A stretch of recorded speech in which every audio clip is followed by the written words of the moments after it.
Good morning everyone, welcome to news morning. खुशामदीद कहेंगे आपको प्रोग्राम में। और प्रोग्राम का आगाज़ हम सबसे पहले क्रिकेट की ख़बर के साथ करते हैं। अच्छी बात यह है कि क्रिकेट के अंदर अब रिफॉर्म्स आ रही हैं।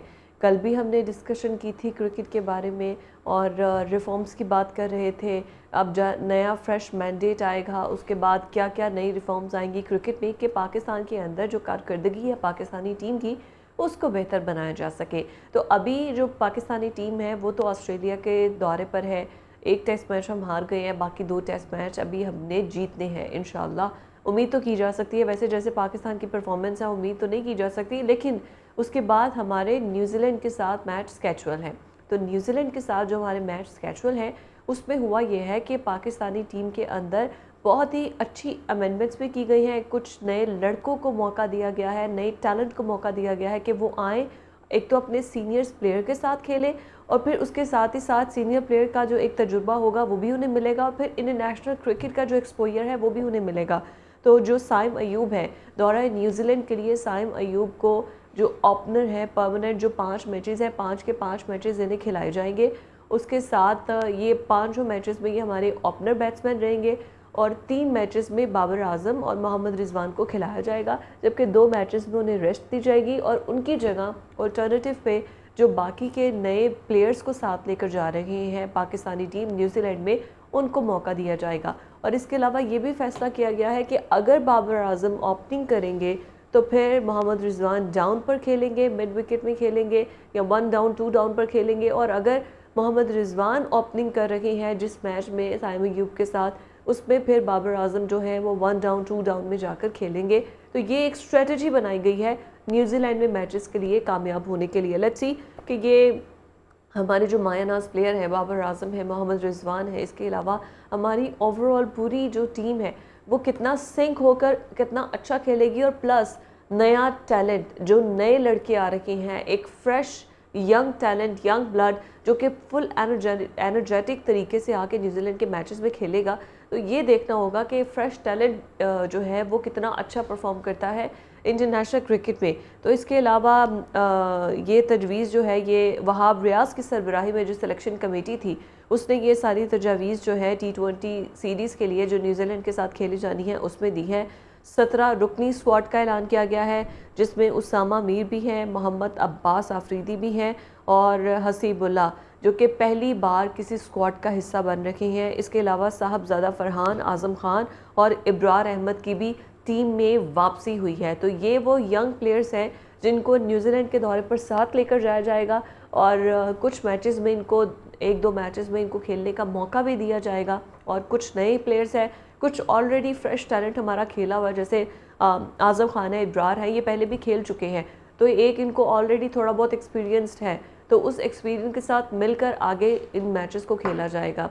इसी पर बात करने के लिए हमारे साथ हम्माद सिद्दीकी साहब स्पोर्ट्स एनालिस्ट मौजूद हैं, उनको वेलकम करेंगे। हम्माद सिद्दीकी साहब बहुत शुक्रिया, वेलकम टू न्यूज़ मॉर्निंग।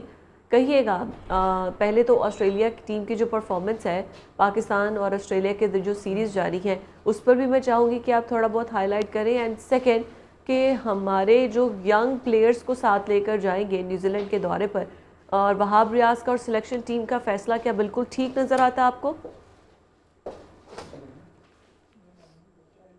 बिल्कुल फैसला है, होना ऐसा ही चाहिए था। बहुत देर हो गई। राइट। हम कह रहे थे ना कि एक ही सेट ऑफ प्लेयर्स को खिलाते रहते हैं, वो परफॉर्म करें या ना करें, और जो डोमेस्टिक खेल रहे होते हैं उनकी परफॉर्मेंस को एक्नॉलेजमेंट नहीं मिलती कि वो बेशक परफॉर्म करें, वो टीम का हिस्सा नहीं बन पाते। तो चलें, एक कहीं ना कहीं से आगाज तो हुआ कि वो प्लेयर जो डोमेस्टिक सर्किट परफॉर्म कर रहे थे उनको चांस मिल रहा है।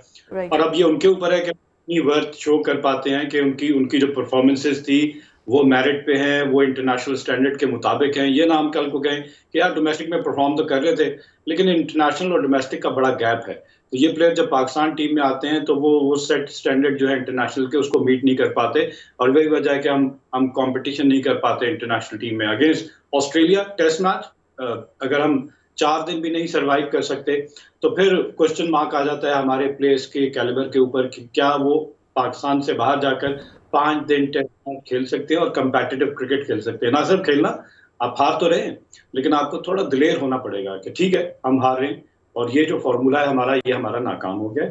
चले लेट्स ट्राई कि जो player knocking at the door, जो डोमेस्टिक में जो अंडर 19 सेट परफॉर्म करें, उनको मौका दे दिया जाए ताकि उनकी वर्क भी पता चले। और हाँ, अगर उनमें ऐसा पोटेंशियल है तो उनको फिर ग्रूम किया जाए। ये जो हम इतने सारे कोचेस रखे होते हैं ना, तो उन कोचेस से भी पूछा जाए, जब प्लेयर्स के ऊपर क्रिटिसिज्म आता है वहां कोचेस के ऊपर भी आए कि उनके इनपुट के बाद, उनकी गाइडेंस के बाद प्लेयर में अगर इम्प्रूवमेंट नहीं आई तो फिर उनके मेथड में भी कहीं ना कहीं कमी है। हम हर चीज प्लेयर के ऊपर डाल दें और उसके बाद से कोचेस आराम से साइड पे निकल जाते हैं। तो कोचेस से भी हम इन पाकिस्तान की नेशनल टीम के कोच के अलावा जो डोमेस्टिक में हर टीम के साथ कोच एसोसिएटेड है, उससे भी ये सवाल हमें पूछना पड़ेगा। एग्जैक्टली, बिल्कुल ठीक है। और अच्छा, वैसे ऐसा कभी हुआ नहीं है हमारे साहब के कोचेस को भी अकाउंटेबल किया गया हो? यहाँ पर चीफ सेलेक्टर्स को कभी नहीं किया गया? क्या टीम बनाकर भेजी है, बस वो आए, इंजमाम उल हक साहब रिज़ाइन किए और चलते बने? मतलब अजीब ही उल्टी गंगा बह रही है हमारे पीसीबी के अंदर। मतलब ये सारा क्या सिस्टम ही सारा पोल्यूटेड है, या पॉलिटिकल भर्तियाँ हैं उनकी वजह से ऐसा होता है, या फिर अगर कोई इनके अगेंस्ट भी जाना चाहता है तो फिर उसका वो टिक नहीं सकता पीसीबी के अंदर, फिर एट द एंड इवेंचुअली उसको भी इस डर्टी पॉलिटिक्स का हिस्सा बनना पड़ता है। एग्जैक्टली, देखिए मुझे अफसोस किस बात का होता है कि ये प्लेयर जब खुद खेल रहे होते हैं ना, तो ये इस सारे प्रोसीजर से गुजर कर आते हैं, तो इन्हें पता होता है कि कहाँ ज्यादती हो रही है, कहाँ फेवरेटिज्म है, कहाँ। तो जब खुद इनको ये रोल मिलता है तो कम से कम उस चीज से तो एतराज करें ना, कि खुद आए तो कहें कि नहीं, हमने ये एक्सपीरियंस किया हुआ है और आने वाले किसी और यंगस्टर के साथ हम ऐसा नहीं होने देंगे, बल्कि उसको एक अच्छा प्लेटफॉर्म देंगे, उसको गाइडलाइन देंगे कि हाँ, तुम्हारे अंदर पोटेंशियल है, तुम 3 साल खेलोगे। ये नहीं कि हर मैच के ऊपर उसके ऊपर एक तलवार लटक रही होगी कि भाई अगर आपने परफॉर्म नहीं किया आप तो बाहर। तो जब ऐसी तलवार लटकती रहेगी खिलाड़ियों के ऊपर तो उनका कॉन्फिडेंस नहीं आएगा। हमें प्लेयर को कॉन्फिडेंस देना है, हमें कहना है कि जी ये 3 मैच की सीरीज या ये पूरा टूर जो है आप खेलेंगे, आप परफॉर्म करें या ना करें, हम आपको फेयर चांस देंगे। आपने अभी बात की 17 मेंबर स्क्वाड की for the New Zealand tour, 5 T20 matches की सीरीज खेली जा रही है। न्यूजीलैंड अब वो न्यूजीलैंड नहीं रही। पास्ट में हम देखा जाए तो बॉलिंग टैलेंट की वजह से न्यूजीलैंड को न्यूजीलैंड में जाके हराया करते थे। अब न्यूजीलैंड की आपने वर्ल्ड कप में इवन 50 ओवर्स में आपने परफॉर्मेंस देख ली होगी, क्या जबरदस्त है। दे रीच द सेमीफाइनल्स और जबरदस्त क्रिकेट खेल रहे थे। They have the method. सबसे बड़ी चीज है कि आपके पास मेथड है इस फॉर्म ऑफ क्रिकेट, किसी भी फॉर्म ऑफ क्रिकेट को खेलने के लिए। तो रचिन रविंद्रा एक सरप्राइज पैकेज था न्यूजीलैंड का। लेफ्ट आर्म लेग स्पिनर, उससे साल पहले पाकिस्तान आए थे तो एक लेफ्ट आर्म लेग स्पिनर, लेकिन डाउन द ऑर्डर 7वें 8वें नंबर पे बैटिंग करने आते थे, तो हमें नजर आता था कि हाँ, बॉल जिस तरह मिडिल कर रहे हैं तो पोटेंशियल है, ये टेल एंडर नहीं कहेंगे। लेकिन न्यूजीलैंड के थिंक टैंक को आपको दाद देनी पड़ेगी कि उन्होंने उनकी वो सलाहियत देखते हुए वर्ल्ड कप, क्योंकि सब कॉन्टिनेंट में खेला जाता, फ्लैशेड पिचेस थी, उनका हैंड आई कोऑर्डिनेशन बहुत जबरदस्त था, उनको प्रोमोट किया ओपनर और he went on to score 3 centuries in the world cup. इसी तरह पाकिस्तान के स्क्वाड की आपने बात की, Shaheen Shah Afridi for the first time कहूंगा कि T20 में पाकिस्तान टीम की कैप्टनसी कर रहे हैं। लाहौर कलंदर को 2 बैक टू बैक टाइटल जितवाए हैं। और फिर अगेन वही मैं कहूंगा कि डोमेस्टिक इंटरनेशनल, लाहौर कलंदर को आपने डोमेस्टिक में जिताया, लेकिन नेशनल टीम की कैप्टनसी करना वो प्रेशर और होता है, उसको आप बर्दाश्त कर पाएंगे नहीं कर पाएंगे, प्लेयर से 100% ले पाएंगे। इस टीम की अगर बात की जाए, जिस तरह आपने 2-4 नाम लिए, साइम अयूब नो डाउट बहुत टैलेंटेड है, और मोहम्मद हारिस को ड्रॉप किया गया। और मोहम्मद हारिस को ड्रॉप करने की वजह वही है कि कंसिस्टेंसी नहीं है, आपका एटीट्यूड नहीं है, आप फोकस नहीं नजर आते। आप अगर एक छक्का एक चौका मारने के बाद विकेट थ्रो कर देंगे, आप इंडिविजुअल स्पोर्ट्स तो नहीं है कि आप अपने लिए खेल रहे हैं, आप टीम के लिए खेल रहे हैं। ये बहुत सारे प्लेयर्स के लिए इशारा है। जिस अभी हमने इनसे पहले भी साइडलाइन किए हुए हैदर अली और आसिफ अली, और उससे थोड़ा और पीछे जाएं तो उमर अकमल और अहमद शहजाद ने इस सीजन में स्कोर किया, लेकिन उनको इग्नोर किया गया। लेकिन ये हर प्लेयर के लिए एक आई ओपनर होना चाहिए कि अगर आप सीरियस नहीं होंगे, अगर आप अपने इस प्रोफेशन को एज प्रोफेशन नहीं लेंगे, जस्ट फॉर द फन और प्लेइंग फॉर द गैलरी, तो आप पर्पस को सर्व नहीं करते। अच्छा, आजम खान बहुत अच्छी बात यहाँ से मैं इसमें बाबर आजम और मोहम्मद रिजवान, क्या वो भी इसी कैटेगरी में आ रहे हैं कि उनको ऐसा लगता है कि दे आर इररिप्लेसेबल, इनको कोई भी आके रिप्लेस नहीं कर सकता है, और बस फॉर द गैलरी या फिर फॉर फन अभी ये क्रिकेट को ले रहे हैं? इनकी परफॉर्मेंस देख के तो यही लग रहा है। नहीं, मैं ऐसे इत्तेफाक नहीं करूंगा। देखिए, बाबर आजम और रिजवान को हम तब रिप्लेस करें कि चलें, इस दफा हमने एक ब्रेव डिसीजन किया, हम किसी और को चांस दे रहे हैं एज एन ओपनर। आपने माजी में बहुत दफा देखा, जहां बाबर आजम नहीं चले हमारी टीम नहीं चलती। तो या तो हमारे पास इतने जबरदस्त पूल ऑफ प्लेयर्स हों कि बेशक बाबर आजम नहीं चले तो बाकी 5 बैट्समैन हैं वो आके कंट्रीब्यूट करें। नीचे से तो कोई कंट्रीब्यूट करता ही नहीं, तो हम हेवीली रिलाई करते हैं ऑन बाबर एंड रिजवान, बल्कि टॉप 3 के, क्योंकि फखर जमान भी T20 में अच्छा स्कोर करते हैं। तो ये प्लेयर अगर ना स्कोर करें तो हमारा मिडिल ऑर्डर और लोअर मिडिल ऑर्डर के जो बैट्समैन हैं वो नहीं परफॉर्म। हसीबुल्लाह को इंक्लूड किया है एज विकेट कीपर, और वो मैं कहूंगा कि बहुत अच्छा डिसीजन है। अंडर 19 की प्रोडक्ट है, पाकिस्तान को रिप्रेजेंट कर चुके हैं अंडर 19 वर्ल्ड कप में, and he has the method. उनके पास 120 का स्ट्राइक रेट है। तो वहाब रियाज ने जिसमें प्रेस कॉन्फ्रेंस में कहा कि from batting number 4 to batting number 7, चौथे से 7वें नंबर तक के बैट्समैन के लिए हमें ऐसा बैट्समैन चाहिए। अगर आगाज अच्छा मिलता है, अगर स्टार्ट हमें पावर प्ले में अच्छा मिलता है, तो थ्रू आउट द 20 ओवर्स हमारी टीम जो है एक ही इंटेंट के साथ खेले, वो मोमेंटम कैरी करे अगर अच्छा आगाज मिला है। तो ये एक अच्छा इंक्लूजन है। साथ साथ मैं कहूंगा कि आजम खान, मैं अभी बात कर रहा था कि आजम खान मैं बहुत अरसे से चाह रहा था कि इनको एक कंसिस्टेंट रन दिया जाए। ये नहीं कि एक आध मैच खिलाया और फिर बाहर कर दिया, हो सकता है फेल हो जाए, लेकिन जब आप इनको एक पूरा टूर देंगे, आपने 5 के 5 मैच खेलने, आप परफॉर्म करें या ना करें, ये कॉन्फिडेंस देना बहुत जरूरी है।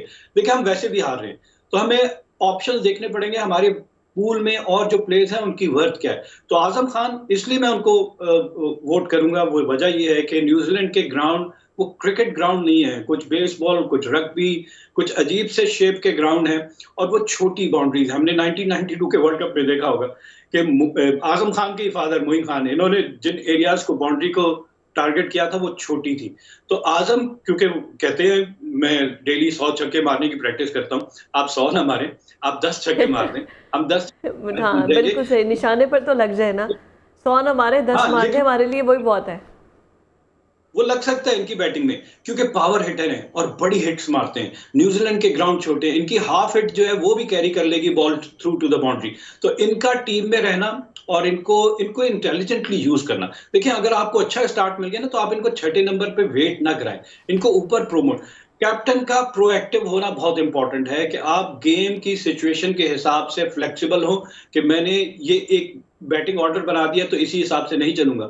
रिक्वायरमेंट है कि मुझे आजम खान को प्रमोट करना है, मुझे 40 रन तेज चाहिए, बेशक मैं इसकी विकेट सेक्रीफाइस कर दूं, लेकिन अगर वो क्लिक कर गया, वो 40 रन 10 गेंदों पे कर गया, तो मेरा स्कोर अगर जहां 160 होने जा रहा था वो 200 क्रॉस कर लेगा, जो कि मेरे बॉलर्स के लिए आसान हो जाएगा उसको डिफेंड करना। तो ये सारी चीजें हैं जो, और साथ साथ फिर अबरार अहमद की बात कर लें।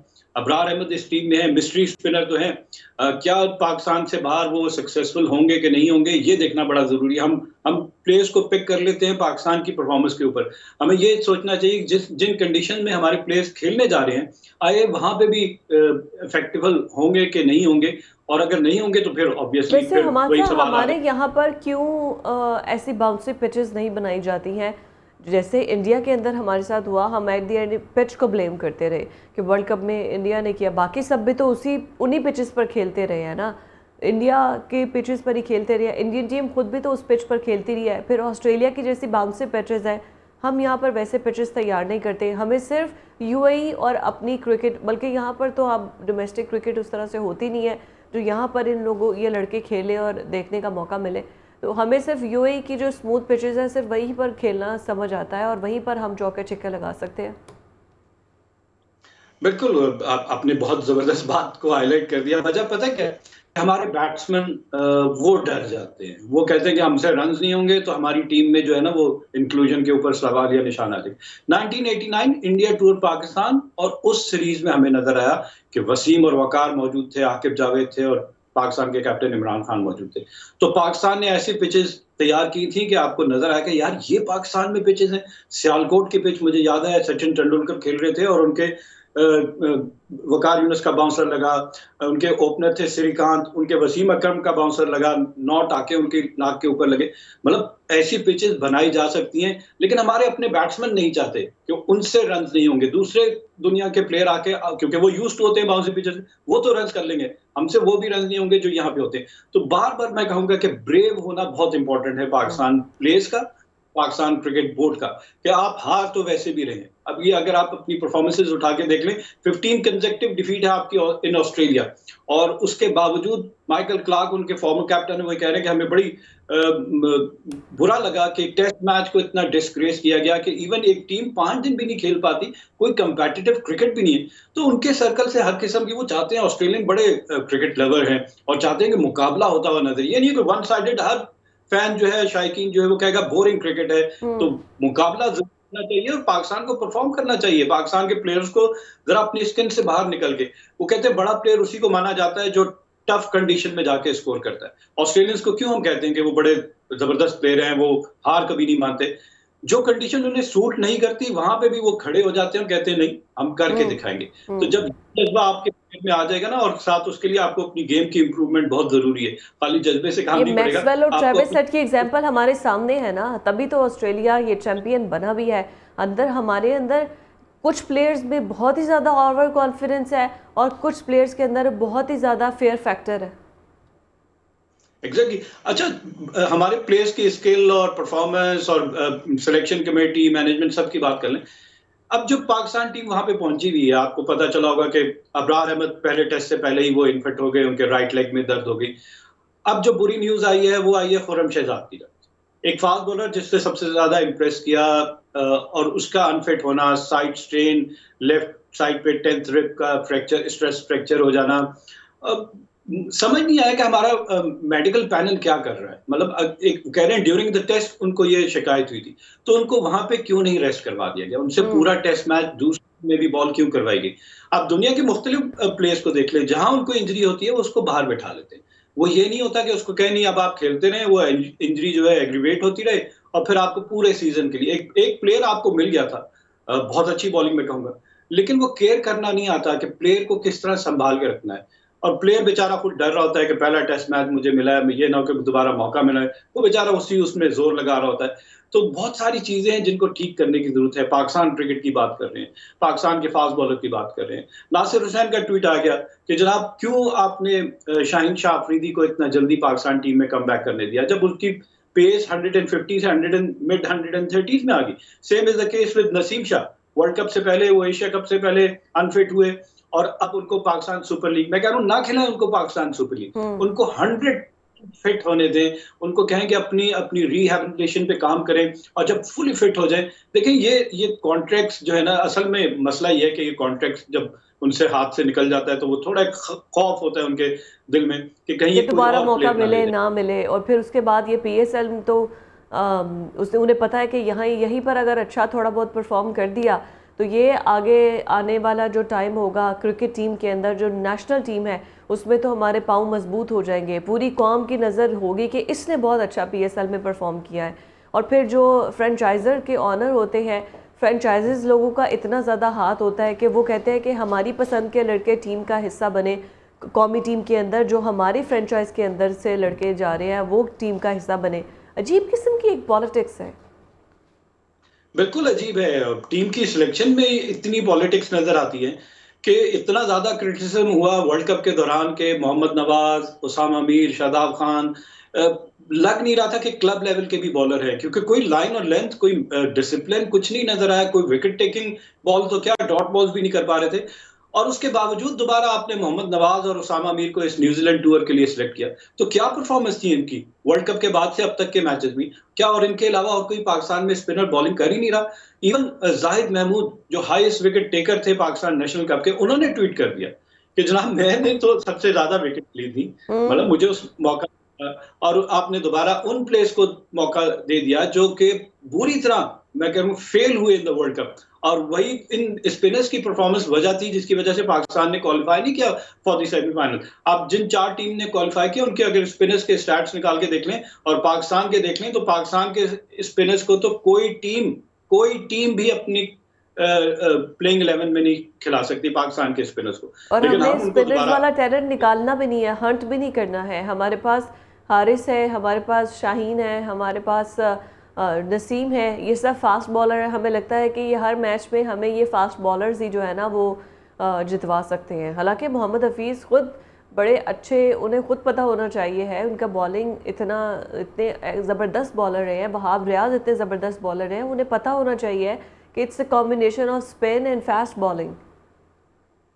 तो फिर एक वही जवाब आ जाता है कि हमने, इसका मतलब है कि हमारा डोमेस्टिक क्रिकेट जो है, जहां हम T20 को मोरदल इल्ज़ाम ठहराते हैं, वहाँ डोमेस्टिक क्रिकेट में भी उस स्टैंडर्ड के प्लेयर प्रोड्यूस नहीं कर रहे जो आकर इंटरनेशनल क्रिकेट में परफॉर्म करें। या सिलेक्टर्स जो है ये जानते हुए, मैं बात करूं इंजमाम उल हक की, फवाद आलम को इसलिए नहीं सिलेक्ट किया उन्होंने, 10 साल के बाद वो वापस आए, उनका ये कहना था मुझे उसके खेलने का अंदाज। भाई आपको उसके खेलने के अंदाज से क्या करना है? वो अगर परफॉर्म कर रहा है, वो रन्स बना रहा है बहैसियत बैट्समैन, तो पाकिस्तान टीम के लिए मैं कहूंगा कि बिल्कुल जरूरत है उसकी। बॉलर उसके एक्शन से मुझे एतराज नहीं होना चाहिए, मुझे उसकी परफॉर्मेंस पे होना चाहिए कि वो आउट करके दिखा रहा है। तो यहाँ लाइक्स एंड डिसलाइक्स जो है ना, और ग्रुपिंग जो है, ये बड़ा रूट कॉज हो जाती है। और बहुत सारी आपने ऑडियोज भी लीक हुई होंगी, जिस तरह मैनेजमेंट कमेटी के सरबराह पाकिस्तान क्रिकेट बोर्ड के ज़का अशरफ, उनकी लीक हुई है कि बाबर आजम और प्लेयर की उन्होंने ग्रुप की बात की, उनके जी एजेंट जी। की बात की। चीजें पाकिस्तान में ही निकल के आती हैं, क्यों आती हैं? मतलब ये चीजों को अंडर द कारपेट रहने दें, और अगर आपने इसको एड्रेस करना है तो आप इसको खामोशी से एड्रेस भी कर सकते हैं। ये नहीं कि आप इसको एक बिला वजह का इशू बना दें और सारी दुनिया में हमारी वो जग हसाई हो। बिल्कुल ठीक है, सारी दुनिया में हमारी जगह ज़ाई हो। बहुत शुक्रिया, हमाद सिद्दीकी साहब हमारे साथ मौजूद थे, स्पोर्ट्स एनालिस्ट। और ये है जी, क्रिकेट टीम में जो तब्दीलियां आ रही हैं उसके बाद हमारा जो दौरा न्यूजीलैंड होगा वो कितना सोर्सफुल साबित होगा, और ये जो सारी चेंजेस हैं, इन चेंजेस के बाद क्या वो दौरा कामयाब होगा? क्या इस तरह से प्लेयर्स को स्विच करना, नए यंग टैलेंट को मौका देना, तो क्या इससे हमारी परफॉर्मेंस, बुरी परफॉर्मेंस पे कोई अच्छा खासा असर पड़ेगा या हम अच्छा परफॉर्म कर सकेंगे? Let's see, hope for the best. हमें जाना है ब्रेक पर, स्टे विद अस।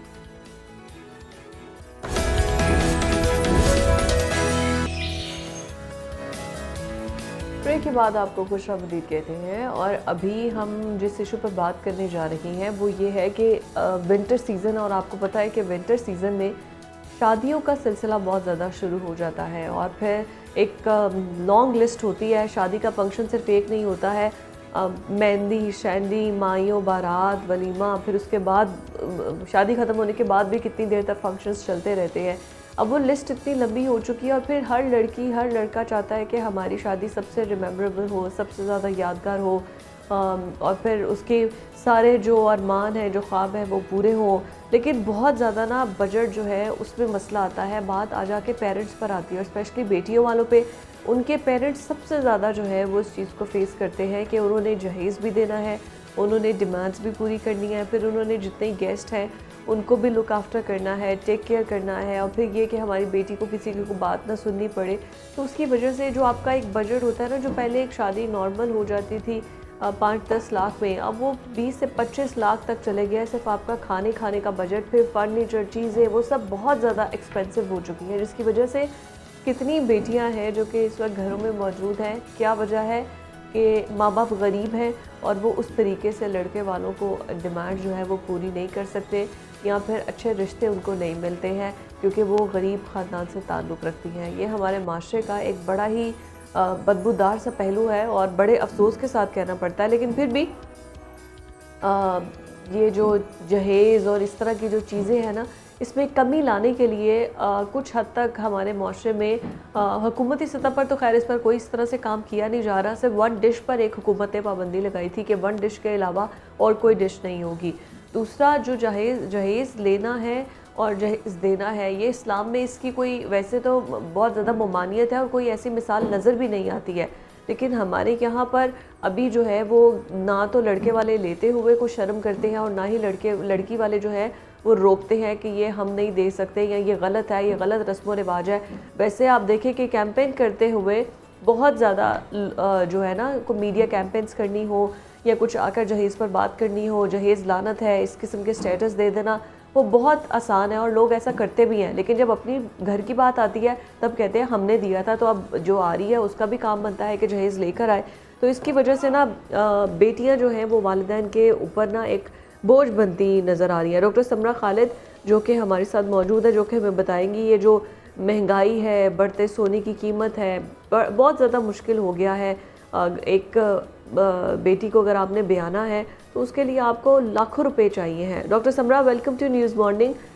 मैं चाहूँगी स्पेसिफिकली अगर हम इकोनॉमी की बात कर रहे हैं तो ये स्पेशली जो ख़वातीन, जो बच्चियाँ जो घर में बैठी हैं, जिनकी शादियाँ नहीं हो रही सिर्फ इस वजह से क्योंकि जहेज़ बना नहीं सकते उनके माँ बाप, फिर खाने पीने का ख़र्चा और टेक केयर करना बड़ा मुश्किल हो चुका है। तो ये बड़ा किस तरीके से ये एक डील जो इंट्रोड्यूस करवाई गई है लोग के बोझ हल्का हो सके, मैं चाहूँगी इसके ऊपर थोड़ा सा आप गुफ्तगू करें। Thank you so much for inviting me. Pakistan में जैसे ही ये एक है कि विंटर सीजन स्टार्ट होता है तो वेडिंग सीजन भी स्टार्ट हो जाते हैं, यानी विंटर सीजन को अगर हम वेडिंग सीजन कहें पाकिस्तान में तो मोर एक्यूरेट। बट पाकिस्तान, अब मैं आपके सामने ना कुछ फैक्ट्स एंड फिगर्स रखना चाहती हूँ ताकि आपको एक डिटेल में सुनने वालों को भी समझ आए, क्योंकि नो डाउट ये इशू एक बहुत इंपॉर्टेंट इशू है रिलीजन पॉइंट ऑफ व्यू से भी और सोशल पॉइंट ऑफ व्यू से भी। पाकिस्तान की जो इस वक्त आबादी है, मुझे चंद मिनट दीजिएगा, पाकिस्तान की जो इस वक्त आबादी है वो ऑलमोस्ट अब जो करंट हमारा सेंसिस हुआ है डिजिटल 241 मिलियन के करीब है। इसमें हमारी जो पॉपुलेशन है, जो एशियन डेवलपमेंट बैंक कहता है कि बिलो द पॉवर्टी लाइन है, वो ऑलमोस्ट हमारी 40 से 50 मिलियन की population below the poverty line निकल गई है आपकी 241 में से। अब जो बात मैं जो ये बात करना चाह रही, जो मैंने ये तमीज बांधी है कि जो भी हमारी एक class upper lower middle class और मिडिल क्लास रहती है, वो वर्ल्ड बैंक कहता है कि पाकिस्तान में श्रिंक होकर ये दोनों क्लासेस इस वक्त जो है वो 50 से 70 मिलियन की ये क्लास इस वक्त है पाकिस्तान में। तो मेरा ये जो मेरा थीसिस भी था, पाकिस्तान में टोटल 6 क्लासेस है। आप अपर 3 क्लासेस को तो छोड़ दें, उनको तो कोई इशू नहीं है कि सोने की कीमत कहाँ जा रही है, आपके एक्सपेंस कितने हैं होटल पे, बच्ची का क्या मसला है, गरीब है कि नहीं है। और जो बिलो द पॉवर्टी लाइन है, जो ये झुग्गियों में रहती है, इनको भी नहीं है। जो आपका टॉपिक है ना आज का, वो है इन 2 क्लासेस का जो 50 से 70 मिलियन की है, यानी लो मिडिल क्लास और मिडिल क्लास, जो इस वक्त मोर वल्नरेबल क्लास कंसीडर हो रही है। यानी आपका टॉपिक आज इन 2 क्लासेस पे राइज होता है। यही 2 क्लासेस के जो पेरेंट्स हैं वो परेशान हैं। क्यों परेशान है? क्योंकि यही क्लासेस हैं जिन्होंने खानदान में इज्जत, बरादरी में इज्जत भी रखनी है, अपनी बच्ची को इज्जत के साथ रुखसत भी करना है, और वो जो एक बरादरी इज्म का ठप्पा है अपने ऊपर वो भी लगाना है। ये इन 2 क्लासेस में ये बहुत ज़्यादा, यानी इन 2 क्लासेस को ये भी नहीं समझ आती कि कंजम्पशन और कॉन्स्पिशियस कंजम्पशन में भी कोई डिफरेंसेस होते हैं।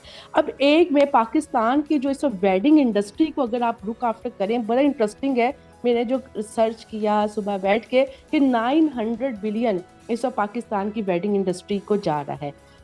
3 इंडिकेटर हैं जो इस वक्त हर बाप को टेंशन होती है अपनी बेटी की शादी के लिए। नंबर 1 जहेज, जो फर्नीचर जिसमें आ जाता है।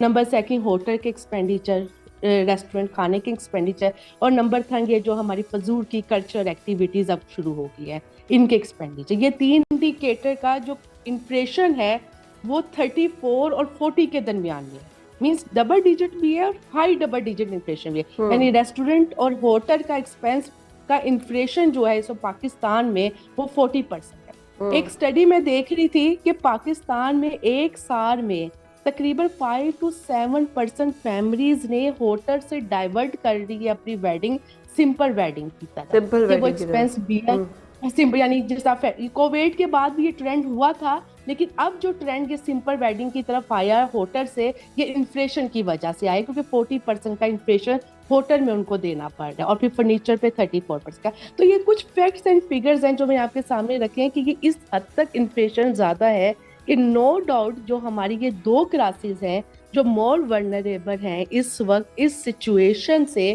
क्योंकि इनकी फिक्स्ड इनकम होती है और पाकिस्तान में इनकम का शेयर इनके पास बहुत कम होता है, और इन्होंने अब इज्जत भी रखनी है माशरे में, अपना सर भी फख्र से ऊंचा रखना है, बेटी को भी इज्जत के साथ रुखसत करना है। तो इस क्लास के लिए नो डाउट आज का टॉपिक आपका है, और आज के टॉपिक पर मैं कुछ सजेशंस है मेरी कि कैसे आप देखें, अब शादियां होनी है और अच्छे तरीके से भी करनी है, लेकिन अब एक टर्म्स यूज हो रही है इंटरनेशनल मीडिया पे स्मार्ट यूज ऑफ एक्सपेंस की। यानी हम ये अब हम वो कहते हैं कि आप रिड्यूस की बात ना करें, इकोनॉमी है चल रहे हैं हालात मुल्क की ऐसी, अब आप स्मार्ट यूज ऑफ एक्सपेंस की बात करें कि आप उन्हीं एक्सपेंस को कैसे स्मार्ट यूज ऑफ एक्सपेंस में कर सकते हैं कि वो जो हमारा है ना कि जी बड़ी एक इज्जत भी बनी रहे और बाप की इज्जत रहे, बेटी इज्जत के साथ रुखसत भी हो जाए, वो भी कुछ ना कहें, तो वो है। अब इसमें देखिए ये जो टॉपिक होते हैं ये माइक्रो रैवर के टॉपिक होते हैं। माइक्रो रैवर पे गवर्नमेंट कोई एज सच पॉलिसी नहीं बनाती है, गवर्नमेंट पॉलिसी बनाती है मैक्रो रैवर पे, और उसका ट्रिकल डाउन इफेक्ट आना होता है माइक्रो रैवर पे। अब अनफॉर्चुनेटली हमारी जो पॉलिसीज है इस वक्त due to current situation, election नहीं है, गवर्नमेंट स्टेबलाइज है, निगरान गवर्नमेंट है, हमारी करेंसी इतनी डिवैल्यू है कि वो हर चीज को एक्सपेंस कर रही है, हर चीज की प्राइसेस में इजाफा हो रहा है। तो सबसे पहला जो गवर्नमेंट को काम करना है, जिसका ट्रिकल डाउन ऑटोमेटिकली ही नीचे आ जाएगा और इन्फ्लेशन जो 3 इंडिकेटर है वो ऑटोमेटिकली ही नीचे हो जाएगा और लोगों को बहुत ज्यादा रिलीफ मिल जाएगा, वो यही है कि मैक्रो लेवल पे गवर्नमेंट अपनी करेंसी को स्टेबलाइज करे, गोल्ड को स्टेबलाइज करे, और जो ये हमारे पेट्रोल की प्राइस को स्टेबलाइज करे, तो ऑटोमेटिकली ही आपके जो 3 बेसिक इंडिकेटर है वेडिंग के, उनकी प्राइसेस बहुत हद तक कम हो जाएगी। थर्ड में ये एक जी जी जी बात कंप्लीट कर लें आप जी।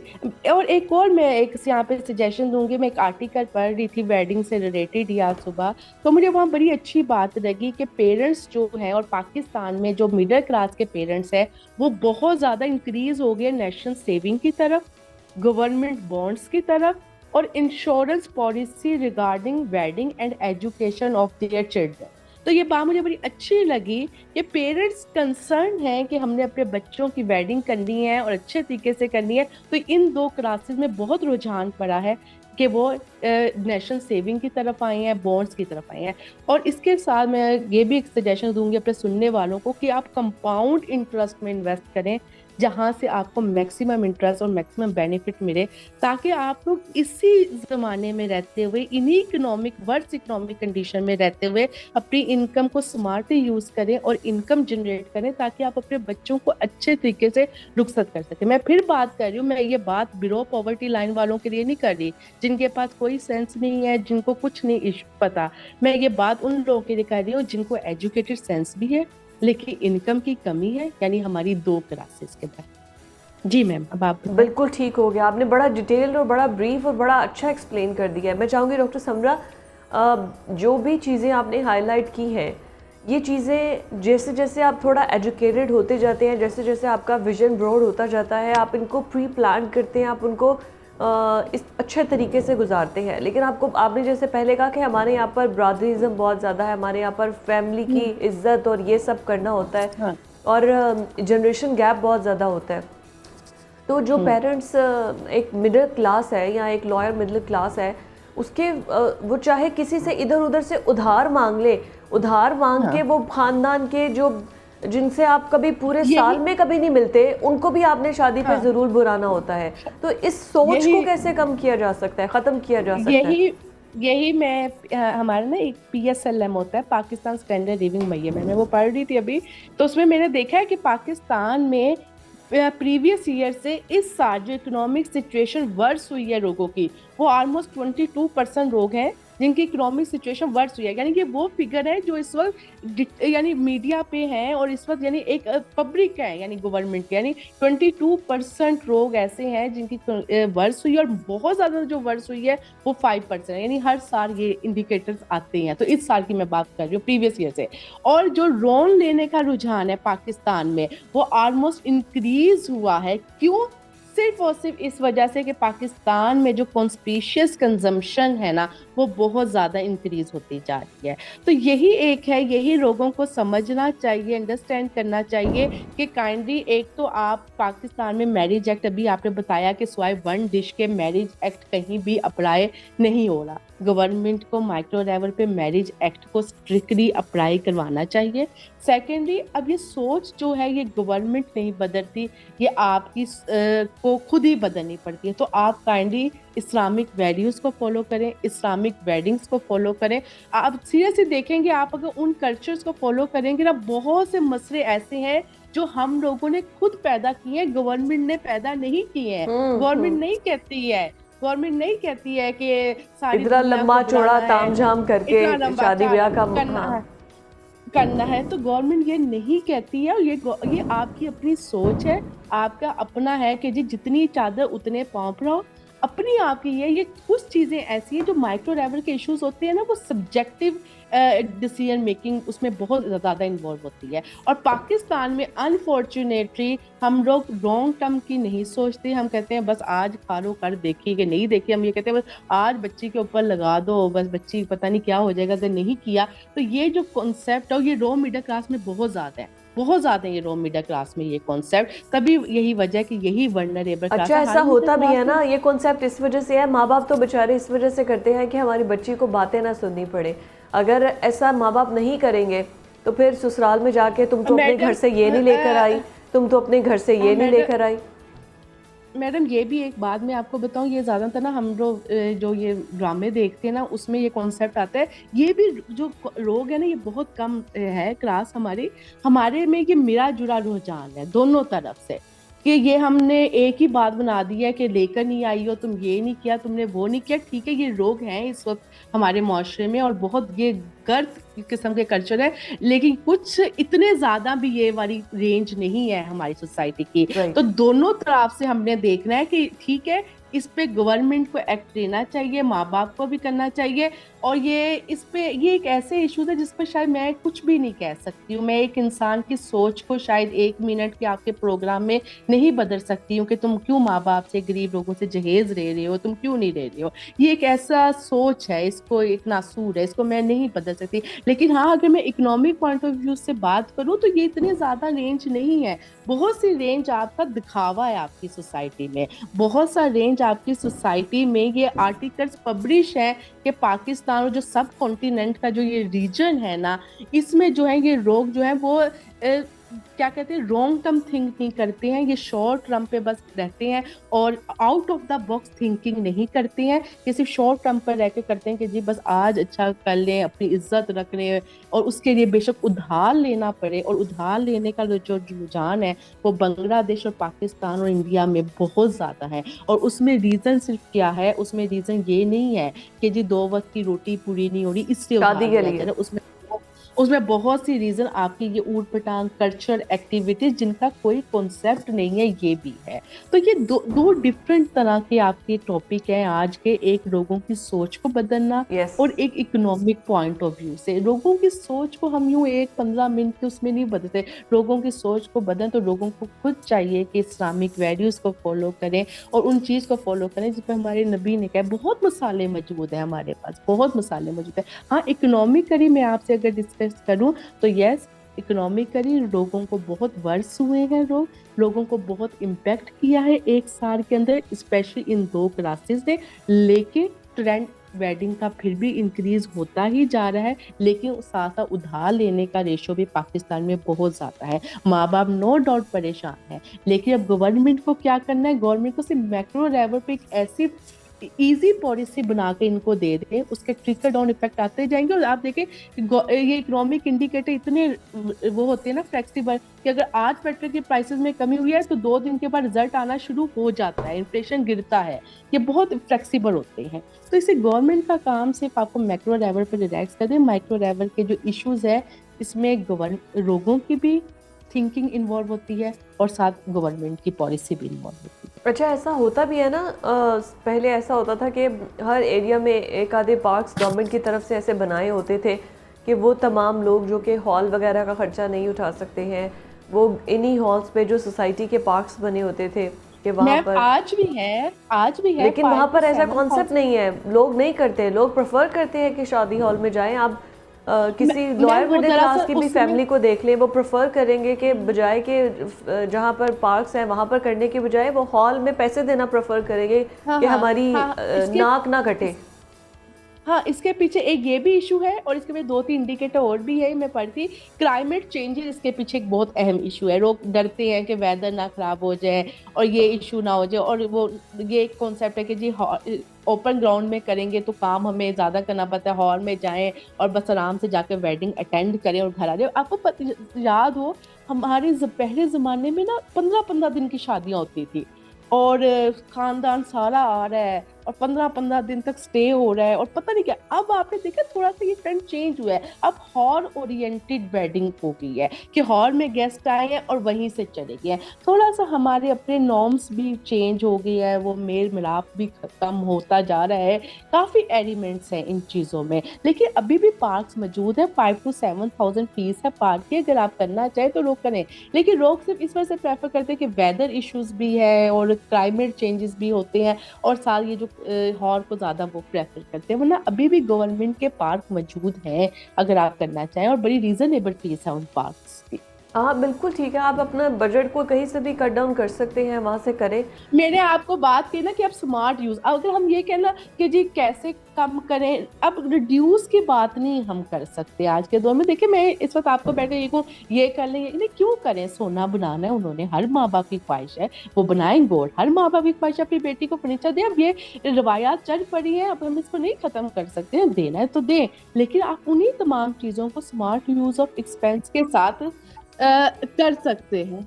कर स्मार्ट यूज ऑफ एक्सपेंस के साथ इन सब चीजों का आप यूज कर सकते हैं कि अपनी बेटी को चीजें भी दें और अच्छे तरीके से लेकिन रुक स्मार्ट यूज़ में हमारे यहाँ पर फिर होता ये है कि अपनी बरादरी में इज्जत बचाने के लिए किस्तों पे लेकर चीज़ें जहेज में दे दी जाती हैं, और उसके बाद पीछे से जो ख़ानदान है, भाई है, बाप है, वो सालों साल किस्त उतारते रहते हैं, इंटरेस्ट देते हैं।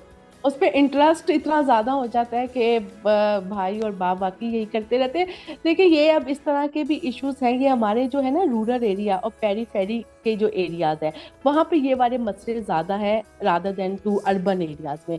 रूरल और जो ये पेरीफेरी के एरियाज हैं ना वहाँ पे ये इश्यूज अभी भी बहुत ज़्यादा, और ये बहुत एक बर्क है हमारी सोसाइटी का, जो ये रोग इस तरह के हैं जो वारदैन बहुत ज़्यादा करते हैं वेडिंग को कि नहीं जी करना है हमने। बल्कि हम जो लोग हैं ना वो इतना नहीं करते हैं, हम जो थोड़े से एजुकेटेड लोग हैं, जो सेविंग ओरिएंटेड की तरफ हम लोग आ गए हैं। मैं कहते मैं अगर कहूँ ना, मैं ना इतने ज़्यादा खर्चे वेडिंग के लिए हम लोग नहीं करते। लेकिन जो ये लो मिडिल क्लास है, जिनको सेविंग की इतनी टेंशन नहीं है, जिनको बस ये कि आज खाया कल की सोचनी नहीं है, वो लोग ज़रा जो है ना, और गवर्नमेंट को इन लोगों को ज़रा थोड़ा सा इस क्रच को, इस जो सोसाइटी को, इसके लिए थोड़ी सी पॉलिसीज बनानी चाहिए। लेकिन इस पर पॉलिसी ऐसे बन नहीं सकती, क्योंकि मैं आपको बताया ना कि आपके माइंड, आपकी थिंक और आपकी थॉट की सोच है, और सोच को ये बदलना, एक तो एजुकेशन बदल सकती है और एक आपकी अपनी चीज़ बदल सकती है कि नहीं यार ये लाजमी थोड़ी खानदान क्या कह देगा, कुछ नहीं हो जाता। लेकिन लोग मर जाते हैं इज्जत के नाम पे। यहाँ तो पाकिस्तान में ये कल्चर बहुत ज़्यादा है। अच्छा ये डॉक्टर समरा आपकी बात तो ठीक है, बजाय कि इतना खर्चा करने के, इतने लोगों को, रिश्तेदारों को इकट्ठे करने, फिर इतनी महंगी चीज़ें देनी, सोना, बजाय ऐसा भी तो आप अपनी बेटी को कोई गिफ्ट देना चाहते हैं तो आप ये सब नकद रकम की सूरत में दें, ताकि आगे उन बच्चों के फ्यूचर में ये काम आए, लड़के के या लड़की के। आपको हाँ। जी जी पॉइंट यही तो मैं कह रही हूँ कि हम लोग think out of the box नहीं सोचते, हम लॉन्ग टर्म थिंक नहीं सोचते हैं। ये तारी दोनों हाथों से बचती है, दूसरी तरफ से क्या चाह रहे हैं लड़के वाले ये भी देखा जाता है, और फिर लड़की वाले, क्योंकि ना कुछ मैंने देखा है, हमारी फैमिली में कुछ इश्यूज हुए थे, वो कहते रो हमारी बच्ची जाके उन लोगों के चीज़ें इस्तेमाल करेगी, हम तो अपनी बच्ची को अपनी चीज़ें देंगे। यानी ये भी सोच है, हम तो अपनी बच्ची को अपनी चीजें देकर भेजेंगे, हमारी बच्ची उनकी चीजें क्यों इस्तेमाल करे। हाँ। तो ये बात है कि हाँ, ये भी मैंने, ये हमारी फैमिली का एक बात थी, एक आंटी थी हमारी, उन्होंने ये बात कही थी। तो ये भी चीजें हैं कि ये तारी दोनों तरफ से बचती है।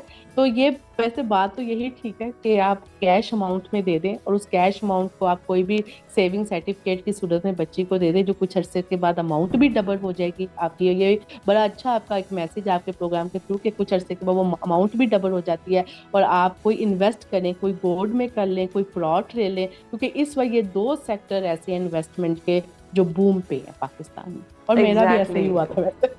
आप कर सकते हैं। बहुत शुक्रिया, डॉक्टर समरा हमारे साथ मौजूद थी, और एक बड़े अहम इशू पर इन्होंने जो है वो बड़ा, अब ये है कि जो खूबसूरत बातें हैं, जो अच्छी बातें उन्होंने कही हैं, इस पर आवाम अमल भी करे। अगर मशवरा आपको मुफ्त में मिल रहा है और अच्छा मिल रहा है तो इस पर अमल भी करें, अपना बजट बनाएं, जो कि आपके उस तरह से उधार मांग के आपको शादियाँ ना करनी पड़े। जितने आपके पास आए, जितनी चादर देखो उतनी पाँव फैलाओ, ताकि आपको बाद में जाके मसले मसाइल ना पेश आए। हम हेडलाइंस के बाद वापस आते हैं। Stay with us.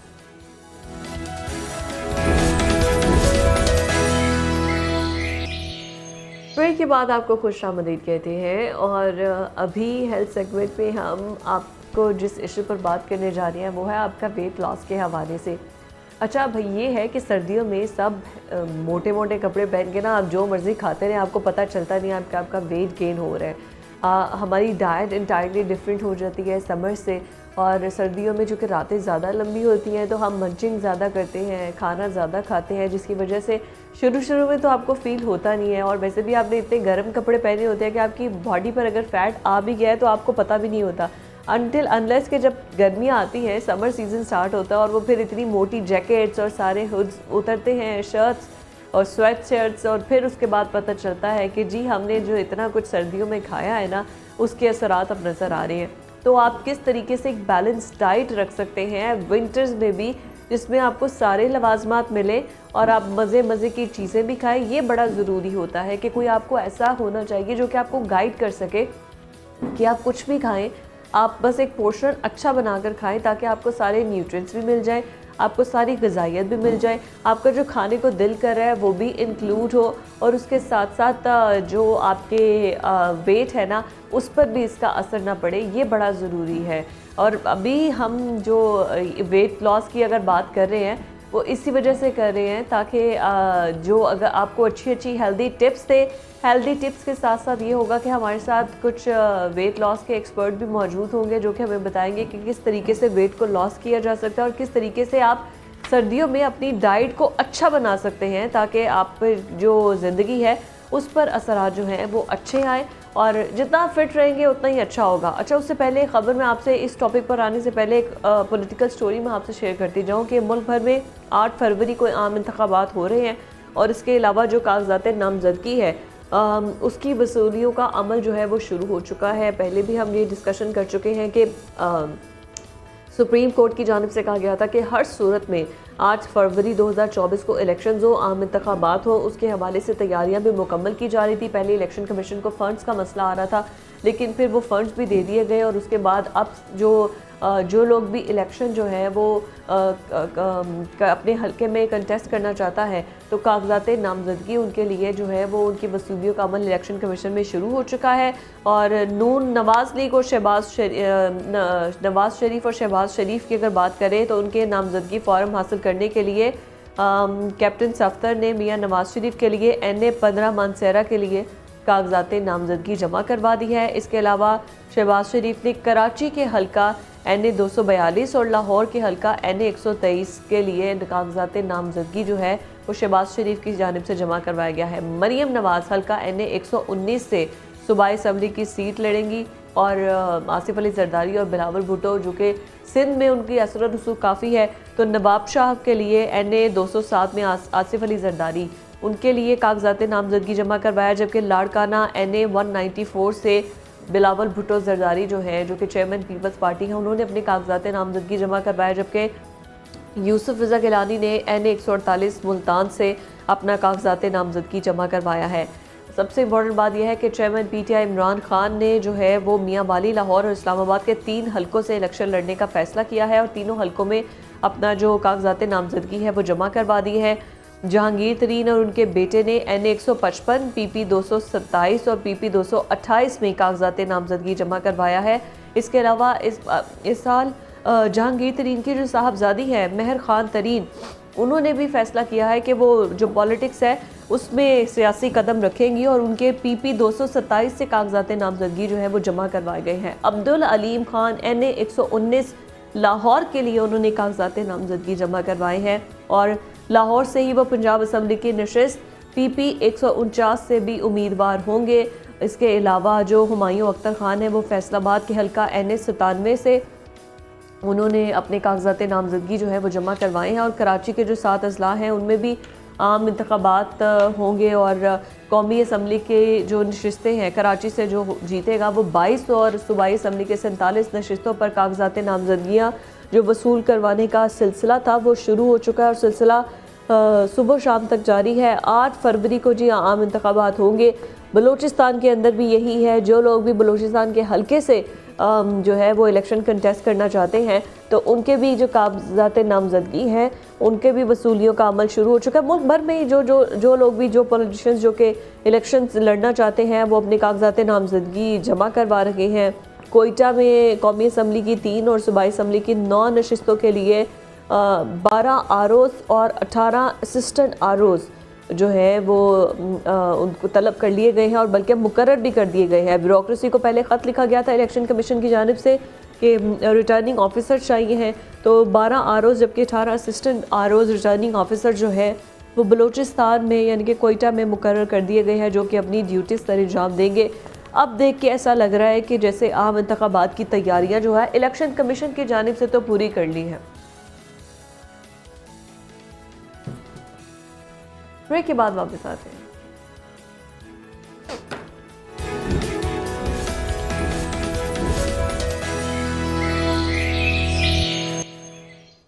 ब्रेक के बाद खुश आमदीद। और बात हम कर रहे थे कि वेट लॉस के हवाले से कि आप वज़न किस तरह से कम कर सकते हैं सर्दियों में, क्योंकि बड़ा मुश्किल होता है कि आप अपनी डाइट को कंट्रोल करना, गर्मियों या सर्दियों बड़ा मुश्किल होता है। लेकिन सर्दियों में हम चूँकि मैं पहले कह रही थी कि रातें लंबी होती है तो मंचिंग की आदत हमें होती है, तो हम ज़्यादा खाते हैं और गर्मियाँ आने तक हम डबल हो गए होते हैं अपने वेट से। तो इसी पर बात करने के लिए फ़िटनेस ट्रेनर रहमान अब्बास हमारे साथ मौजूद है, जो कि हमें मुफीद टिप्स देंगे कि हम किस तरह से अपने वेट को मेंटेन कर सकते हैं। Rahman, welcome to news morning.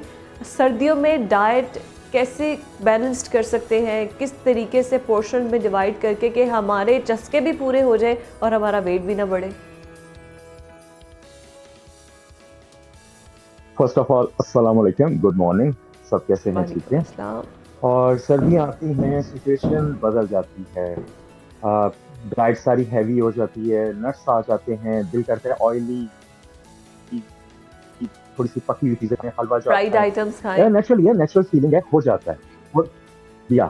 और उसके बाद ये दिल करता है कि ऑब्वियसली सीजन है, हैवी कपड़े होते हैं। अगर आपका वजन 70 किलो है, कपड़ों के साथ आप वजन करते हो तो वो 76 78 हो जाता है, तो घबरा भी जाता है।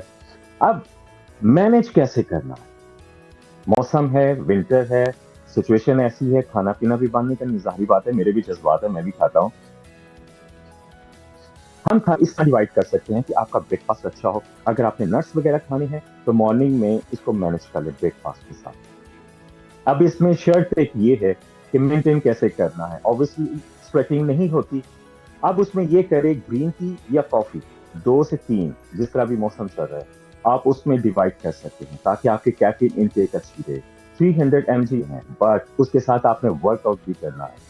अब वर्कआउट में आपकी वॉक हो, ये नहीं कि खाया पिया आप बैठ के और उसके अलावा कुछ नहीं करना, इसका कोई फायदा नहीं है, क्योंकि स्वेटिंग होनी नहीं है, कपड़े आपके वार्म हैं और आपने बैठे रहना है, फैट स्टोर होती जानी है, तो नहले पे दहला एक सीन चलते जाना है।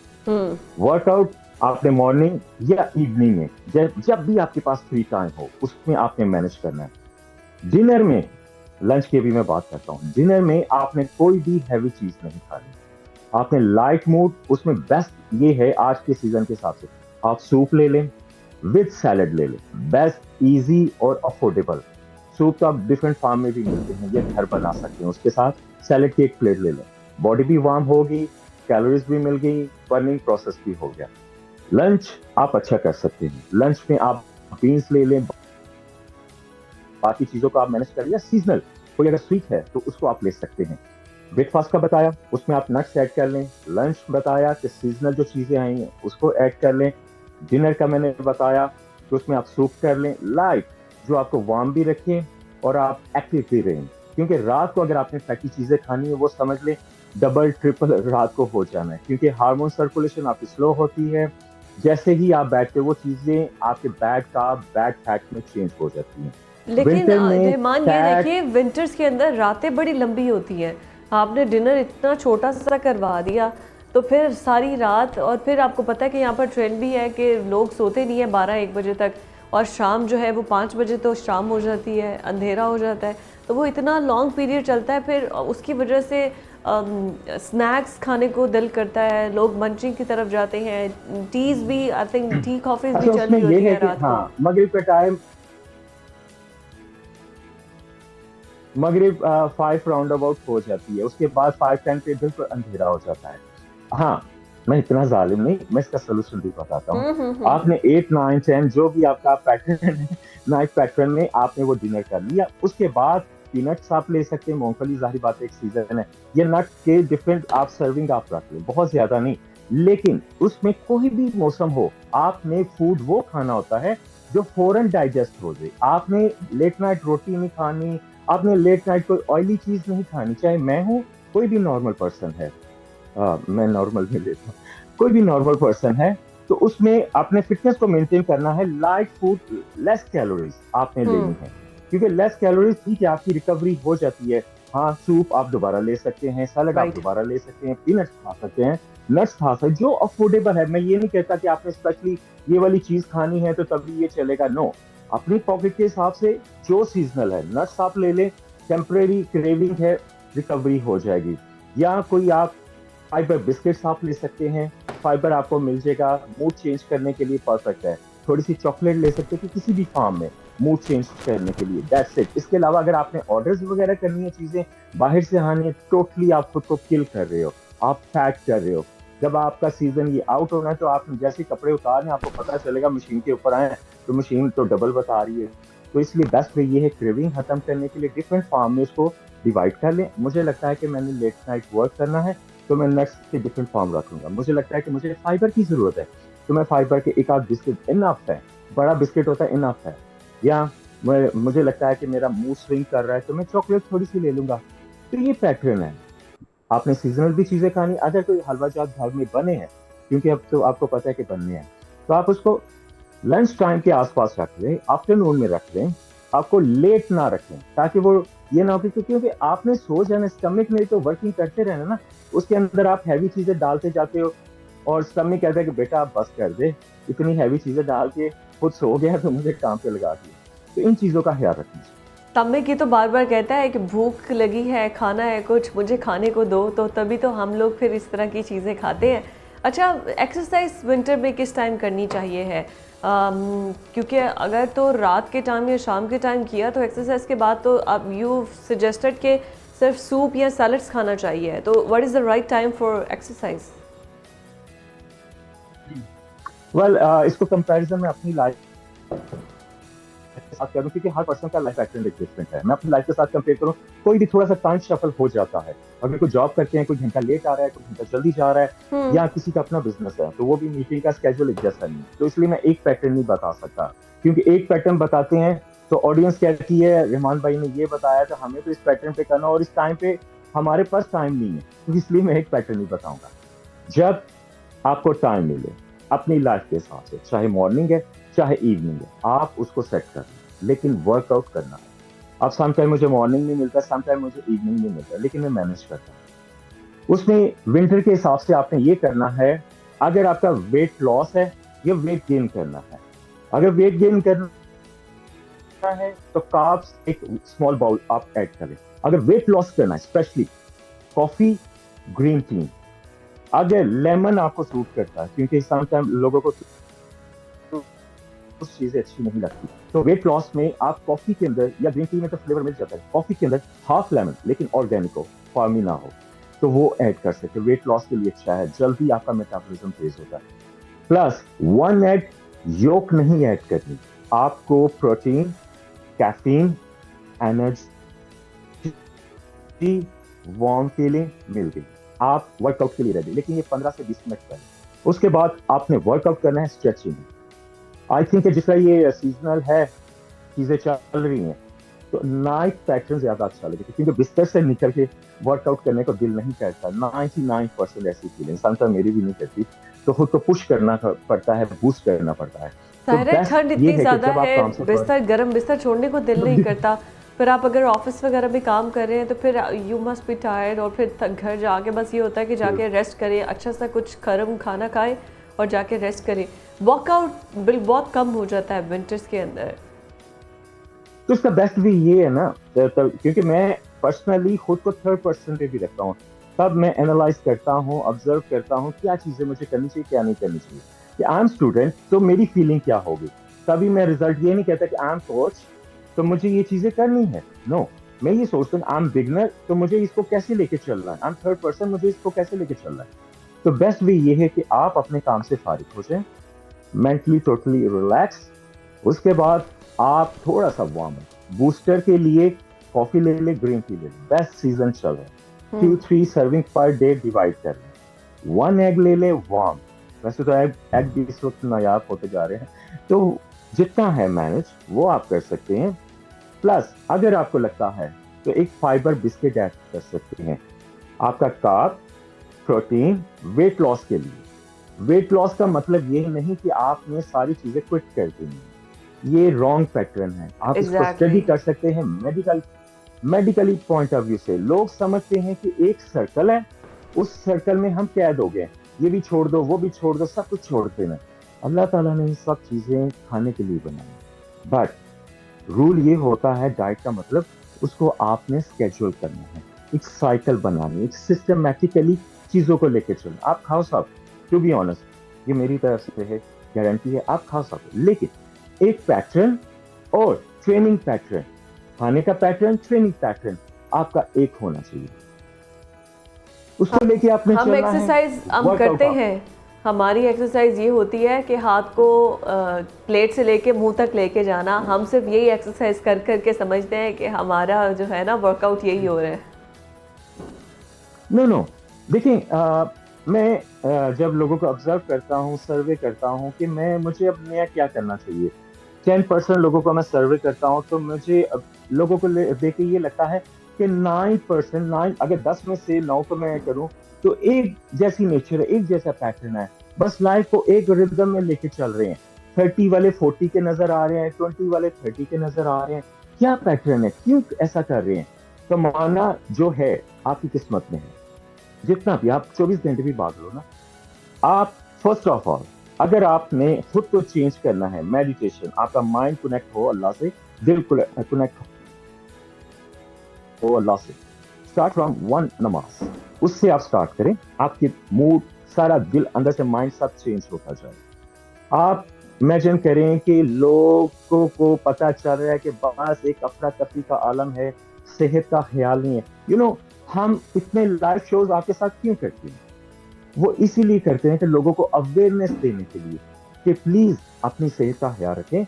इससे बड़ी चीज दुनिया में, कीमती चीज कोई नहीं है, घड़ी, मकान, घर, नथिंग। आपकी सेहत अच्छी है तो आपको सब कुछ अच्छा लगता है। हम आपके प्लेटफॉर्म पे बैठ के इनवाइट करते हैं, सारा कुछ करते हैं, किस लिए? एक इंस्पिरेशनल पर्सन आता है, आपको बताता है अपना लाइफ एक्सपीरियंस शेयर करने के लिए, इसलिए क्योंकि लोगों को बताने के लिए कि प्लीज अल्लाह ताला ने इतनी चीज कीमती दी है, आपकी सेहत, इसका ख्याल रखना है, इसको इग्नोर नहीं करना। लोग मेडिसिन पे लग जाते हैं, इसके अलावा अपना ख्याल नहीं रखते, फिर कहते हैं पता नहीं मुझे क्या हो गया, मैं तो इतना ख्याल रखता था, ऐसी सिचुएशन क्यों होगी? डिफरेंट मेडिसिन चल रही है, क्यों चल रही है? आप उसको फ्लैशबैक में जाके देखो, क्या उनका चल रहा है? नथिंग। एक वक्त था जब अल्लाह ताला ने कहा था कि अपनी सेहत का ख्याल रखना है, उस वक्त आपने ख्याल नहीं रखा, फिर आप कहते हैं कि डॉक्टर अब आप मेरा ख्याल रखें। ये क्या सवाल है? अब इतना सारा प्रोग्राम करने का मेन मोटिव ये है कि किसी भी मौसम में, अभी विंटर चल रहा है, किसी भी मौसम में, अब विंटर चल रहा है, हमें क्या लगता है, जब क्लाइंट आता है तो उससे मैं सवाल करता हूँ, अच्छा आपकी फैट किस तरह आई, क्यों आई? और रहमान भाई, मैं तो इस तरह बिजी था तो इसलिए मैं अपनी सेहत का ख्याल नहीं रख सका, अब मुझे यूरिक एसिड हो गया है, अब मैं डायबिटिक पेशेंट हूँ। वाई, इस तरह आपने क्यों कर लिया? क्यों? आप खाते पीते हो, आप बैठ जाते हो, उसके बाद अपना ख्याल नहीं रखते। ठीक हो गया, बिल बहुत शुक्रिया। रहमान अब्बास हमारे साथ मौजूद थे, और अपना ख्याल रखने के लिए ज़रूरी ये है कि ख़ुद से प्यार किया जाए, अपने अंदर चेंजेस लाई जाएं ताकि बेहतरी आए। बहुत शुक्रिया आपका। हमें नासिर जाना है ब्रेक पर, स्टे विद अस।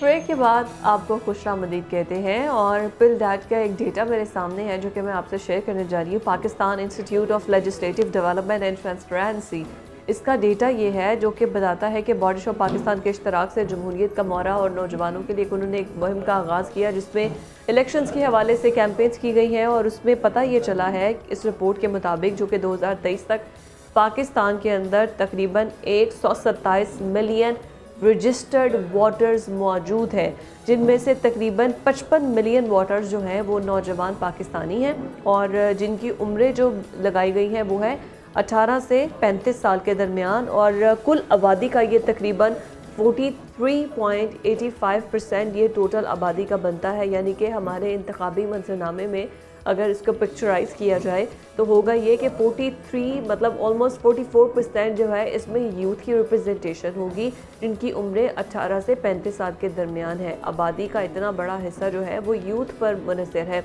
वो यूथ पर डिपेंड करता है। लेकिन उसके बावजूद भी आप इलेक्शंस को देखें कि इलेक्शंस के अंदर इतनी बड़ी तादाद में यूथ होने के बावजूद भी रिप्रेजेंटेशन टर्नओवर हमारा बहुत कम रहता है। समटाइम तो 50% से भी कम होता है। अगर 50% से थोड़ा बहुत ऊपर भी हो तो बस वो 51, 52 मतलब आधे लोग वोट डालते हैं। हर घर के अंदर से आधे लोग जो हैं वो वोट डालते हैं, बाकी आधे लोग वोट कास्ट करने के लिए नहीं जाते हैं। और स्पेशली जो इस वक्त पॉलिटिकल सिचुएशन है जिसमें लोग गैर यकीनी की सूरत हाल में मौजूद हैं, जो कि अपना पसंदीदा कैंडिडेट अगर लाना भी चाहते हैं तो वो मौजूद नहीं है या वो छोड़ के किसी दूसरी पार्टी में चले गए हैं या कुछ जेल में मौजूद है, जिसकी वजह से भी ये बहुत ज़्यादा मसले मसाइल जो हैं वो फेस करने पड़ते हैं। और होता यह है कि टर्नओवर जो है वो हमेशा कम निकलता है और ख़वातीन वोटर्स बहुत कम ऐसा होता है कि ख़वातीन घरों से बाहर निकले और अपना हक़ राय दही इस्तेमाल करें। या तो कोई प्रॉपर मैकेनिज़्म नहीं होता कि उनको बाकायदा जहाँ पर उनके स्टेशंस पोलिंग बने हुए हैं वहाँ पर ले जाया जा सके और वहाँ पर वो वोट कास्ट करें और फिर उसी तरह हिफाजत से उन्हें वापस घर लाया जा सके। इस तरह का कोई मैकेनिज़्म है नहीं है, ना तो ऑनलाइन है। तो बस वो लोग जो कि वोट कास्ट करने के लिए ख़ुद जा सकते हैं वही ख़वातीन कुछ निकलती हैं जो कि वोट कास्ट करने के लिए जाती हैं। अदरवाइज़ ख़वातीन का टर्नआउट बहुत कम होता है हमेशा, जो कि वोटिंग लिस्ट में या वोटर्स में हमें नज़र भी आता है। और जो बाकी वैसे अगर यूथ की बात की जाए तो वो नाराज़ नज़र आती है करंट पॉलिटिकल सिचुएशन की वजह से। जो स्पेशली पीटीआई के सपोर्टर्स हैं और इमरान खान के हामी हैं वो नाराज़ नज़र आते हैं, इस वजह से वो इलेक्शंस के बॉयकॉट करते हैं। लेकिन जो भी है इंतखाबी अमल में वोट कास्ट करना ये एक जमहूरियत का हुस्न भी है और ये इनफरादी हक़ भी है और आपको ज़रूर वोट कास्ट करने के लिए जाना चाहिए है, क्योंकि दैट इज़ योर ओपिनियन। फिर जो भी गवर्नमेंट आएगी अगर आप यही सोच कर पीछे कर लेंगे हमारे वोट से क्या फ़र्क पड़ता है, तो फिर जो भी गवर्नमेंट आएगी आपको एक्सेप्ट करना होगा उसे। क्योंकि अगर आपने अपनी कौमी ज़िम्मेदारी अदा नहीं की है और वोट कास्ट करने के लिए नहीं गए हैं, आपने किसी को सेलेक्ट नहीं किया है जो कि आए आपकी नुमाइंदगी करे, तो फिर आपका ये भी काम नहीं है कि आप उस पर बैठकर बातें करें, क्योंकि आपने तो अपना फ़र्ज़ अदा नहीं किया है।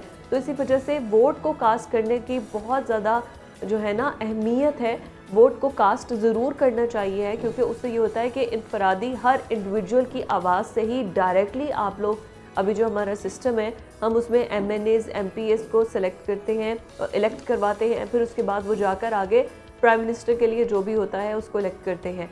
तो ये बहुत ज़्यादा ज़रूरी है कि हम नीचे ग्राउंड लेवल पर अपने तौर पर वोट कास्ट करने के लिए ज़रूर जाएं। किसी को भी वोट कास्ट करें, लेकिन एटलीस्ट आप एक ओपिनियन में एक पोल में आएंगे तो ज़रूर, क्योंकि उससे अगर आप वोट कास्ट करेंगे तो उससे यह है कि आप अपना हक़ राय दही भी इस्तेमाल करेंगे। सेकंड ये कि आप अपनी जो आवाज़ है वो भी बनेंगे कि आपने वोट कास्ट किया है। फिर आप उससे डिमांड भी कर सकते हैं कि हमने आपको वोट कास्ट किया है, अब आपका फ़र्ज़ बनता है कि हमारी चॉइसेस का ख्याल रखते हुए फिर उसके बाद जो है वो वोट कास्ट करें। अच्छा खैर, ये तो पिल डेट का डेटा था जो मैंने आपसे शेयर किया। अभी लास्टली हम स्किन से रिलेटेड इश्यूज़ पर बात करने जा रहे हैं कि होता ऐसे है कि सर्दियों में हमारी स्किन बहुत ज़्यादा ड्राई हो जाती है, इचिंग होती है, हमें पता नहीं होता हमने सीरम्स कौन से किस टाइम पर यूज़ करने हैं, रफनेस बहुत ज़्यादा होती है और 3 टोन या 2 टोन कलर हो जाता है विंटर्स के अंदर। स्पेशली आप अपने शेड से, अगर आप वाइट हैं तो आप एक शेड कम हो जाते हैं, अगर आप ब्राउन हैं तो आप उससे एक शेड कम हो जाते हैं, आपका कलर पक्का नज़र आता है। तो क्या वजूहत है, सर्दियों में स्किन केयर रूटीन क्या होनी चाहिए? डॉक्टर किंजा ने हमें ज्वाइन किया है, उनको खुशामदीद कहते हैं। Doctor Kinza, welcome to news morning. मैं चाहूँगी कि हमारे वो तमाम व्यूवर्स जो कि आपको देख रहे हैं उन्हें ये बताइए कि विंटर्स में आप अपनी स्किन का ख्याल कैसे रख सकते हैं। हेलो, अस्सलाम वालेकुम। सबसे पहले तो गुड मॉर्निंग सबको। और जैसे कि मिस लिज़ा आपने बताया कि विंटर्स में जो है आपका एक शेड कलर जो है वो लाइट हो, उसकी कुछ वजूहात हैं। जी। फर्स्ट ऑफ ऑल कि वाटर इनटेक आपका कम हो जाता है, डल हो जाती है स्किन, क्योंकि हमारी स्किन जो है ना वो बाउंड्री है हमारी बॉडी की, और स्किन जो है वो सबसे बड़ा ऑर्गन। तो जब इसमें वाटर इनटेक कम होगा, सर्कुलेशन लेवल आपका कम होगा, बहुत से लोग जो हैं वो जिम नहीं करते हम्म। और सर्दियों में तो बिल्कुल स्किप कर देते हैं। तो आपने एक्सरसाइज करनी है। और जो सबसे ज्यादा प्रॉब्लम हमारी एशियन स्किन के अंदर है वो है विटामिन की कमी। ना कि हमारे बच्चे प्रॉपर विटामिन लेते हैं, ना हम लेते हैं, क्योंकि पेरेंट्स विटामिन लेंगे तो बच्चों के अंदर वो रूटीन आएगी। Yes. बच्चे भी जो है वो सर्कुलर देखकर ही विटामिन लेते हैं। तो या तो फिर आप बच्चों को भी विटामिन लें, खुद भी विटामिन लें, नहीं ले सकते हैं विटामिन उसमें फॉर्म में आते हैं, टैबलेट फॉर्म में आते हैं, आप वो ले सकते हैं, थ्रू द आईवी ले सकते हैं आप। और उसके अलावा फ्रूट्स खाएं, फिश ऑयल का यूज करें खाने में। और सबसे ज्यादा जो है वो ड्राई फ्रूट्स जो है हमारी सर्दियों में जो है यूज किया जाता है। तो जितना आप ज्यादा अच्छा ड्राई फ्रूट खाएंगे वो आपकी स्किन के ऊपर नजर आएगा, क्योंकि हमारी स्किन की लेयर्स होती है। फर्स्ट लेयर होती है हमारी डर्मिस, एंड सेकंड होती है एपिडर्मिस। उस पर एपिडर्मिस पे जो है वो वेन्स एंड हमारी जो है वो आर्टरीज होती है, जो हम खाते हैं वो ही नजर आती है। तो जितना Right. अच्छा हम इंटेक करेंगे, खाएंगे, बहुत अच्छा होगा। ये तो मैंने बात की डाइट के हवाले से। अब इसी तरह से अगर मैं स्किन रूटीन की बात करूं तो अच्छा, आपने हमारे यहाँ पर moisturizer- डाइट जो है ना वो आप अच्छी लें या ना लें, हम जब किसी डॉक्टर के पास जाते हैं ना तो हमें बस ये होता है कि वो हमारी स्किन को एक मैजिकल कर दे, ओवर द नाइट हमारी स्किन ठीक कर दे, क्योंकि हम एक डॉक्टर के पास आए हैं। यस, मेरे पास भी ऐसे काफी पेशेंट्स आते हैं। उनका यही होता है बस वन सेशन में, अगर हाइड्रा बताया तो वन सेशन में डॉक्टर कुछ कर दें कि बस कल हमारा एक फंक्शन है, कल हमारी एक शादी है, तो हम उसको जो है वो अटेंड कर सकें, और हाइड्रा करवाने के बाद हमारी स्किन बिल्कुल ग्लो करेगी, ये होगा, आप ये ट्रीटमेंट कर दें, बीबी ग्लो कर दें, या कुछ ऐसा कर दें कि बस वक्ती तौर पे जो है वो सेटल डाउन हो जाए और उसके बाद वो कंटिन्यू ना। तो मुझ पे ऐसा प्रेशर होता है, तो पेशेंट को पहले मुझे 20 मिनट जो है वो कंसल्टेशन में एज अ साइकेट्रिक भी बताना पड़ता है कि देखें आपकी ये स्किन रूटीन है, आपको इस तरीके से रखना है। सबसे पहली जो बात है एंजाइटी, आप एंजाइटी में होंगे, आप डिप्रेशन में होंगे, आपकी स्किन जो है वो ग्लो नहीं करेगी।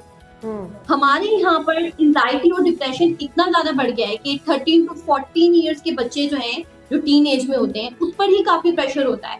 तो आप ये देखें ना कि ऑल ओवर जो है हमें अपनी रूटीन से सेटल डाउन करना। स्किन रूटीन तब सेटल डाउन होगी जब आप अपने आप को कंट्रोल अप करेंगे, एक्सरसाइज करेंगे, वाटर इनटेक अच्छा रखेंगे, ऑक्सीजन लेवल आपका अच्छा होगा। एंड देन वही बात है कि अगर अपने माइंड को रिलैक्स करेंगे, आपकी बॉडी रिलैक्स्ड है, आप ऑटोमेटिकली एनर्जेटिक। एग्जैक्टली, बिल्कुल ठीक है, आपने बड़ा अच्छा हाईलाइट किया। अच्छा डॉक्टर किन्जा, मैं आपसे ये जानना चाहूँगी कि जैसे आपने बोला कि पहले आपको उनको कंसल्टेंसी देनी पड़ती है, समझाना पड़ता है, तो अभी तो फ्री में वो कंसल्टेंसी आपकी ले सकती हैं। तो वो ख़वातीन जो आपको देख रही हैं वो चाहती हैं कि एक तो हमारी स्किन नीट एंड क्लीन हो, प्लस हम वाइट हो। मैं चाहूँगी कि गोरे होने का जो कॉन्सेप्ट है उसके लिए क्या क्या ट्रीटमेंट्स हैं जो कि अफोर्डेबल भी हैं, या घर में रहते हुए ऐसी क्या चीज़ें हैं जो अपना के वो अपने शेड को बेहतर कर सकते हैं, अपने कलर को?